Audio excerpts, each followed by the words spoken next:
there's no landfill shortage in the United States today. If all of the solid waste for the next 1,000 years were put into a single space, it would take up 44 miles of landfill, a mere 0.01% of the U.S. landscape. I know that many of you have been bombarded with pro-recycling propaganda for most of your life. I hope that you can open yourself up to the new concept I will be discussing today of reusing and conserving rather than recycling that usually isn't supported. I've been recycling for years, and when I really began to think about the process, it seemed that it really doesn't do that much good. I began to think, why don't we just conserve and reuse? Doesn't that make more sense? This is why you should get rid of those big red recycling bins outside your house and begin to focus more on conserving and reusing, because that is what will truly help and save the environment.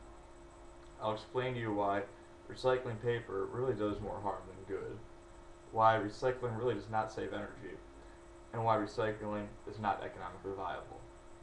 Some people believe that recycling newspaper is one of the most important things to do for the environment, but what we are not told is that the process itself actually generates quite a great deal of pollution. First of all, recycling does not save trees, since companies that process paper have their own tree farms where they grow trees slowly for paper production.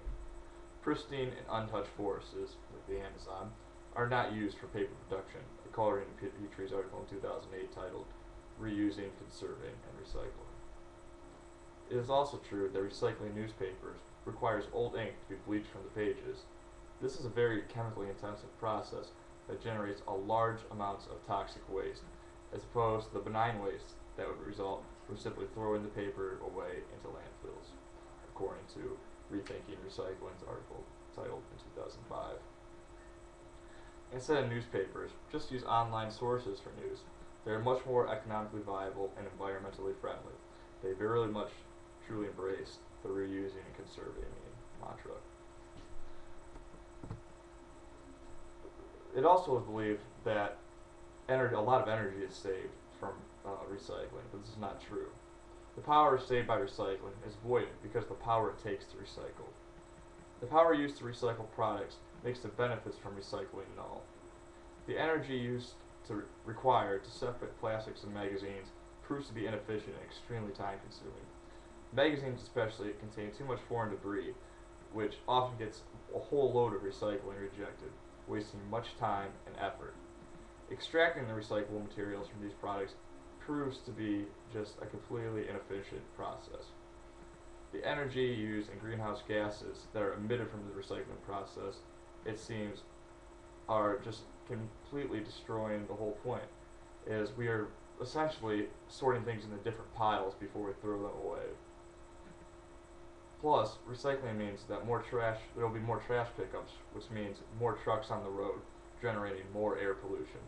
Due to mandatory recycling in New York City and in LA, it was needed to have 2 additional pickups per week, which doubled the fleet of trash trucks on the road, and doubling the amount of air pollution, according to the 1995 article, Recycling, What They Do Not Tell You.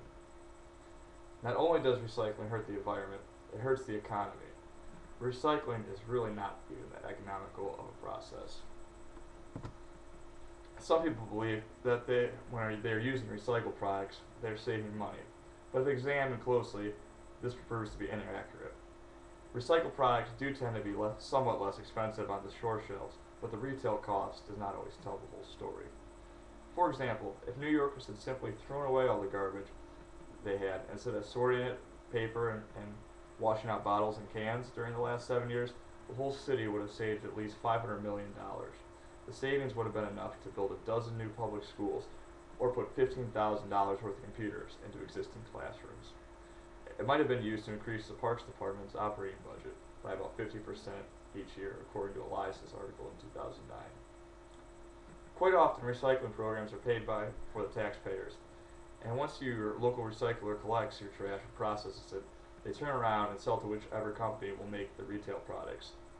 So when you see a roll of recycled toilet paper on sale for 50 cents less than regular toilet paper, that doesn't account for the money you have paid in taxes to make the recycling process a reality.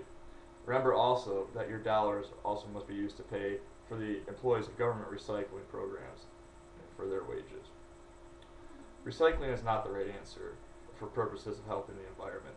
We must conserve and reuse instead. So before you take the next load of recycling out to the curb, double check if there's anything you can use again. We should not be focused on recycling as it perpetuates problems rather than solves them. Must instead look to reusing and conserving. Recycling really is just a primarily political decision rather than economical or technical one. We need to take the emphasis off of recycling and put it onto conserving and reusing. When we take showers, use less water. When we use paper, use both sides. We need to stop being such a wasteful society and move towards conserving and reusing as a solution rather than recycling. So the next time you find yourself recycling, think reuse instead.